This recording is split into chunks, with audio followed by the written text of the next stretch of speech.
revient après avoir été touché par cette baguette miraculeuse, on va dire, qui sait tout d'un coup jouer du piano et très bien, qui va décider chez lui de se faire un propre concert avec la musique de Bach.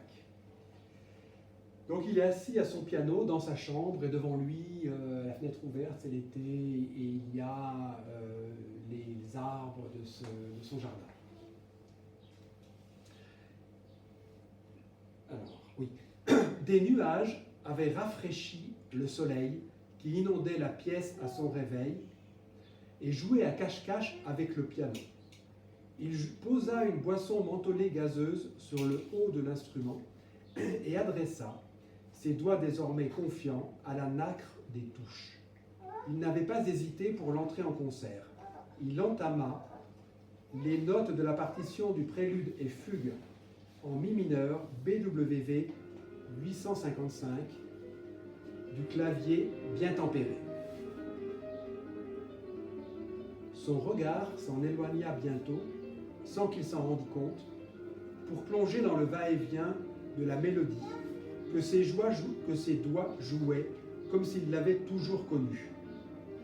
Ils débutèrent lentement, ainsi que la composition le demandait, revinrent sur eux-mêmes, partirent en ligne droite, firent battre le contrepoint d'une main l'autre, dont le morceau ne se départirait plus, un rythme de fond qui lui offre son ossature et sa confiance pour exprimer sa liberté.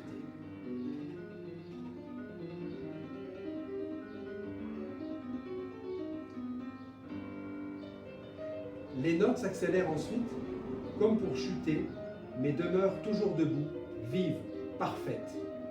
Il joua encore et encore les 2 minutes de cette offrande que Bach a faite à la plénitude, sans présager de sa postérité.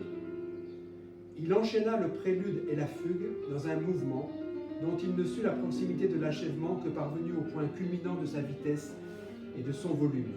Les notes frappaient les parois de sa chambre, semblaient sur le point de s'y encastrer. Le bois du sol faisait écho au piano retentissant. Un vaste espace sembla un instant devoir tout entier accueillir la mélodie. Puis, au fur et à mesure que le pianiste en diminua le volume et en ralentit l'exécution, il rétrécit pour ne plus constituer que les abords de la propriété, puis le jardin, avant d'entrer dans la maison pour rejoindre finalement Simon à l'étage. La matinée avait soif d'amplitude. Une fraîcheur qui continuait à s'opposer à la lumière dans une composition revigorante qui ressemblait à la menthe gazeuse qu'il vida à demi en une contorsion avant qu'elle ne devienne le prélude et fugue en do mineur BWV 847.